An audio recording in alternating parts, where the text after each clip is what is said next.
Hello dear friends, welcome to our channel learning education. আজ learning এডুকেশনের যে class নিয়ে এসেছি সেটা হলো ফর্মস অফ ভার্ব। তোমাদের এই গ্রামাটিক্যালে যে সকল পার্টসের ভিডিও নিয়ে এসেছি, তোমাদের যদি সেই সকল কোনো অসুবিধা থাকে তাহলে তোমরা এই ক্লাসের মাধ্যমে পুরো তোমাদের কনসেপ্ট ক্লিয়ার হয়ে যাবে। তো চলো বন্ধুরা, আজকের ইংলিশ গ্রামারের ফর্মস অফ ভার্ব এই ক্লাসে শুরু করবো। তবে এই ক্লাসে আমাদের কি কি টপিক আছে সেই সমস্ত টপিকগুলো হলো ডেফিনেশন অফ ভার্ব, এবং সেকেন্ড টাইপটা হলো types of verb and their example. তারপর টাইপটা হলো types of principal verb, auxiliary verb, infinitive verb. তারপরে আছে some rules of correct usage of verb and example. তো বন্ধুরা, এই চারটি টপিকের মধ্যে আজকে ক্লাস করব। এই চারটি টপিক ভার্বের সংজ্ঞা, ভার্ব আর তার এক্সাম্পল দেওয়া হবে, এবং তার ভার্ব কয় প্রকার, এছাড়া principal verb, auxiliary verb, infinitive verb এদের সংজ্ঞা, তার সঙ্গে তাদের প্রকারভেদ, এক্সাম্পল, আর এছাড়া some rules of correct usage of verb and example. এবং আমরা যে সেন্টেন্সে ভার্ব হিসেবে ব্যবহৃত করি সেই সকল ভার্বের নিয়ে কারেক্ট ইউজেজ অফ ভার্ব, মানে সঠিক ব্যবহার, ভার্বের যে সঠিক ব্যবহার সেই সম্বন্ধে আমরা আজকে জানবো, এবং সেই সঙ্গে একটা এক্সাম্পল পেয়ে যাবো। তো চলো বন্ধুরা, তার আগে তোমাদেরকে বলি, যারা যারা চ্যানেলটি প্রথম তারা অবশ্যই সাবস্ক্রাইব করবে, এবং ফেসবুক থেকে দেখে থাকলে পেজটিকে অবশ্যই ফলো করবে, ভিডিওটি ফেসবুকে দেখো এবং ভালো লাগলে লাইক করবে, এবং বন্ধুদের মধ্যে প্রচুর প্রচুর পরিমাণে শেয়ার করবে। তো চলো বন্ধুরা, আজকের ক্লাস যে ফর্মস অফ ভার্ব। তো প্রথমে জানবো যে আমরা ভার্বটা কি। ভার্ব হলো এমন একটা শব্দ যেটা কোনো কাজ করাকে বোঝায়, কিংবা কেউ কোনো বস্তু বা কোনো ব্যক্তি কোনো কাজ করাকে বোঝালে তাকে ভার্ব বলে। তো ইংলিশে তার ডেফিনেশনটা জেনে নেব।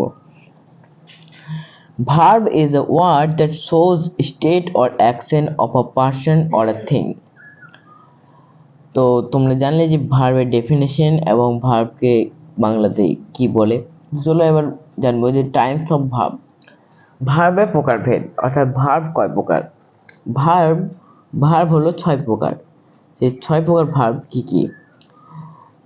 একটা ভার্ব হলো প্রিন্সিপাল ভার্ব, 2 নম্বর ভার্ব হলো অক্সিলারি ভার্ব, 3 নম্বর ভার্ব হলো ট্রান্সিটিভ ভার্ব, 4 নম্বর ভার্ব হলো ইনট্রান্সিটিভ ভার্ব, এবং 5 নম্বর ভার্ব হলো ইনফিনিটিভ ভার্ব, এবং 6 নম্বর ভার্ব হলো ফাইনাইট ভার্ব। তো তোমরা জেনে নিলে ভার্বের টাইপগুলো কি কি। চলো বন্ধুরা, এবার আমরা জানবো যে প্রিন্সিপাল ভার্ব কয় প্রকার এবং কি কি। তো প্রিন্সিপাল ভার্ব 2 প্রকার। সেই 2 প্রকার কি কি না, একটা হলো রেগুলার ভার্ব বা উইক ভার্ব, আর আরেকটা হলো ইরেগুলার ভার্ব বা স্ট্রং ভার্ব। তো প্রথমে জানবো যে আমরা রেগুলার ভার্ব বা উইক ভার্ব এর ডেফিনেশন এবং এক্সাম্পল। তো verbs that form their past participle with d or ed are called the regular verbs. If the verb ends with a vowel, only d is added, and if the verb ends with a consonant, ed is added. যেমন এখানে বলছে যে যদি কোনো ভার্বটা vowel দিয়ে শেষ হয় তাহলে অনলি ডি বসবে, যেমন শেয়ারটা শেয়ার্ড। আর যদি কোনো ভার্বের শেষটা যদি কনসোনেন্ট দিয়ে শেষ হয় তাহলে তার সঙ্গে ইডি যোগ হবে, অর্থাৎ wanted. The past participle of the regular verb are the same as their past form. For example, the past participle এর রেগুলার ভার্বগুলোই তাদের past form এবং past participle ফর্মটা একই হবে, যেমন shout, shouted. তো চলো বন্ধুরা, এবার আমরা জানবো যে ইরেগুলার ভার্ব কাকে বলে।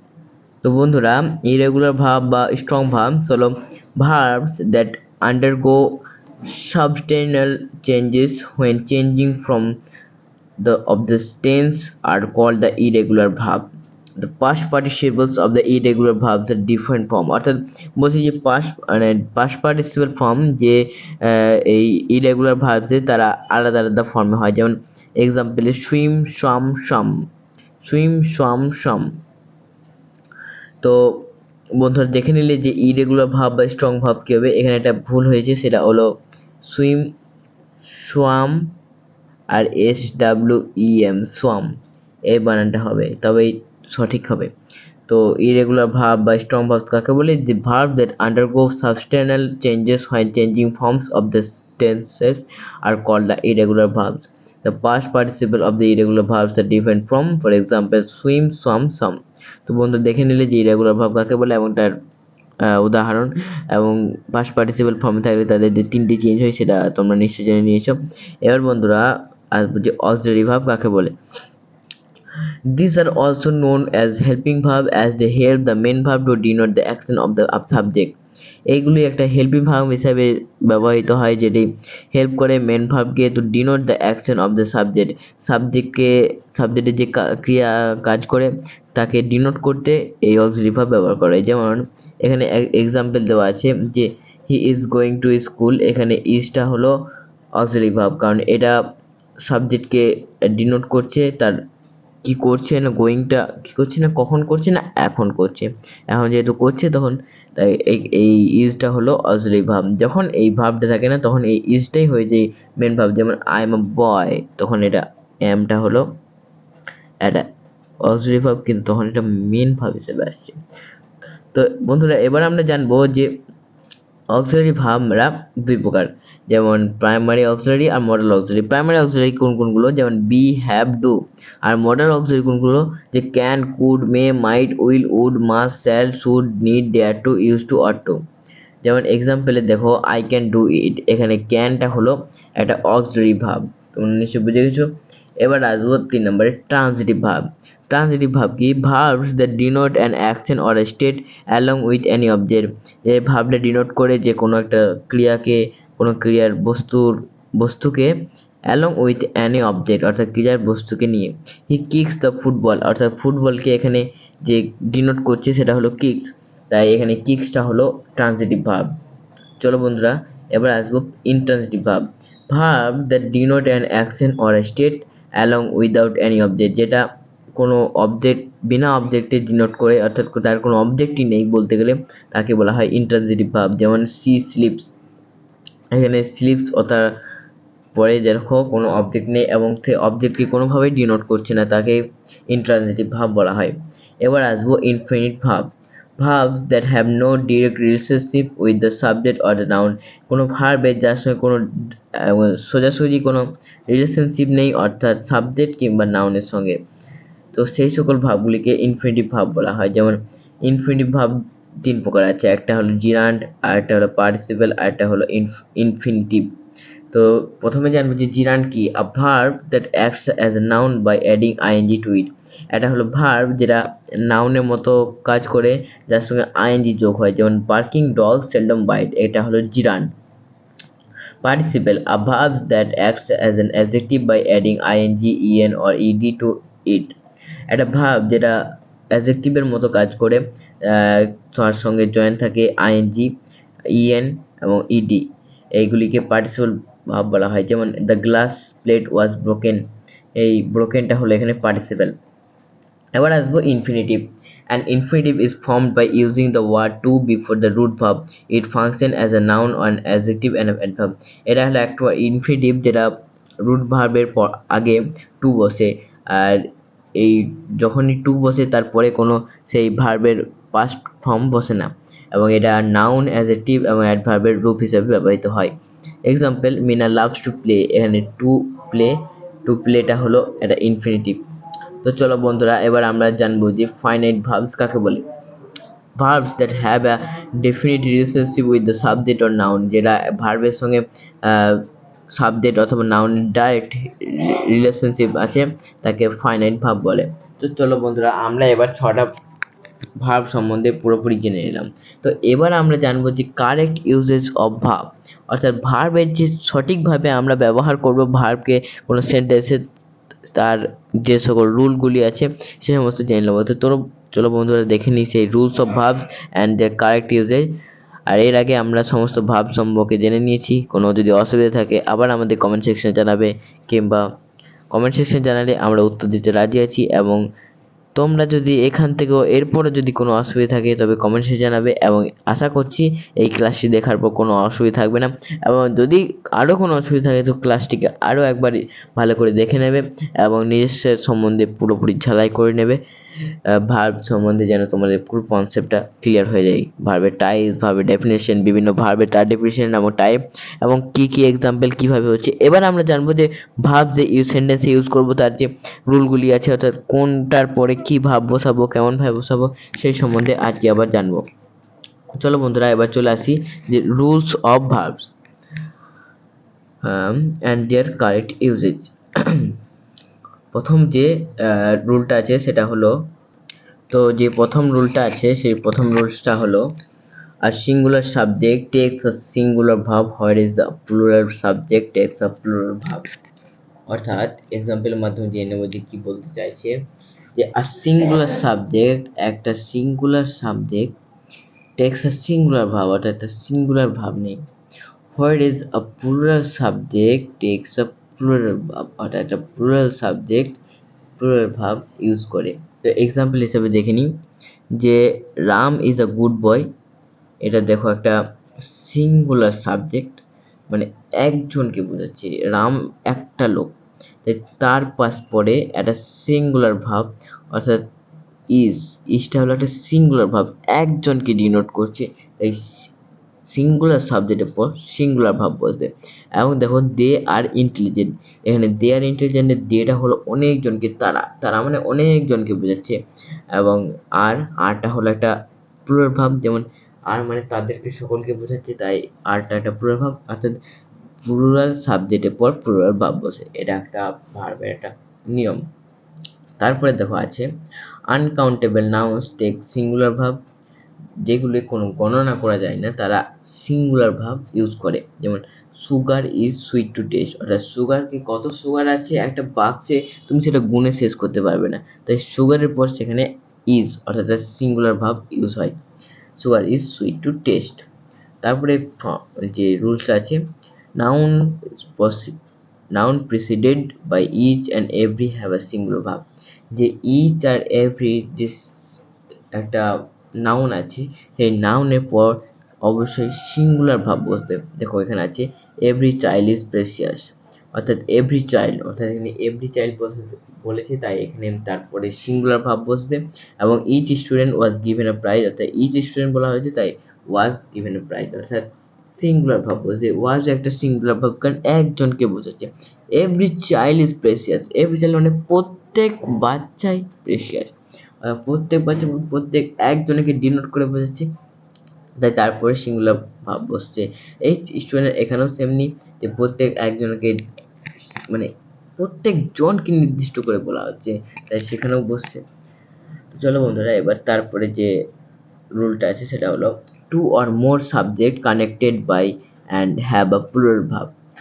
দেখো দুটো বা দুটোর বেশি যে সাবজেক্ট দ্বারা তারা প্লুরাল ভাব ইউজ করে। যেমন দেখো Ram and Shyam are going to play, Ram and Shyam দুজনকে বোঝাচ্ছে, এখানে দুজন বোঝাচ্ছে, দুজনের বেশি থেকে এখানে দে বসলেও আর হবে, অর্থাৎ they are going to play আর Ram and Shyam are going to play দুটোই পরেই কিন্তু প্লুরাল ভার্ব বসছে।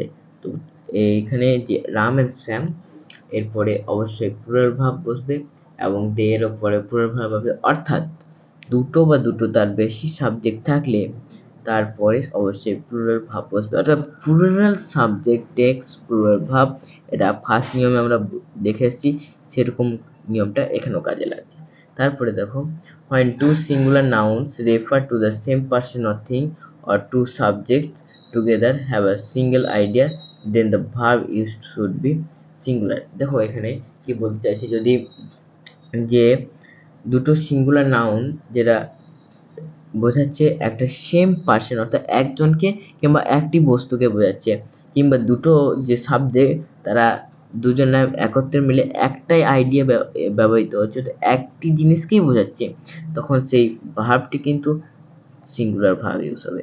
যেমন দেখো bread and butter is my favourite basket, অর্থাৎ ব্রেকফাস্ট মানে ব্রেড অ্যান্ড বাটার, অর্থাৎ ব্রেড অ্যান্ড বাটার এটা আমরা একসঙ্গে বলি। যেমন দেখো মাছ ভাত মানে মাছ, fish and rice and fish, এরকম ফিশ অ্যান্ড কারি, এরকম রাইস কারি, এগুলো যেমন একসাথে বোঝায়, তাই একটি জিনিস, অর্থাৎ আমরা একটি জিনিসকে বোঝাচ্ছি, একটি মানে ওই জিনিসটাকেই আমরা খাচ্ছি, একটা সবজিকে, তাই ব্রেড এন্ড বাটার এটার পর একটা সিঙ্গুলার ভাব আসবে, অর্থাৎ ধরুন একটা জিনিসকে যদি বোঝাই তাহলে সিঙ্গুলার ভাব অবশ্যই আসবে। তারপরে যে রুলটা আছে সেটা হলো 6 নম্বর rule, verb remain singular after every, each, anyone, someone, anything, nothing. এর আগে দেখলে একটা বললাম যে এভরি, ইচ এর আগে এরপরে যেন সিঙ্গুলার ভাব ইউজ হচ্ছে, সেরকম এখানেও বোঝাচ্ছে যে every, each, anyone, someone, anything, nothing এগুলোর পর অবশ্যই একটা সিঙ্গুলার ভাব বসাবে।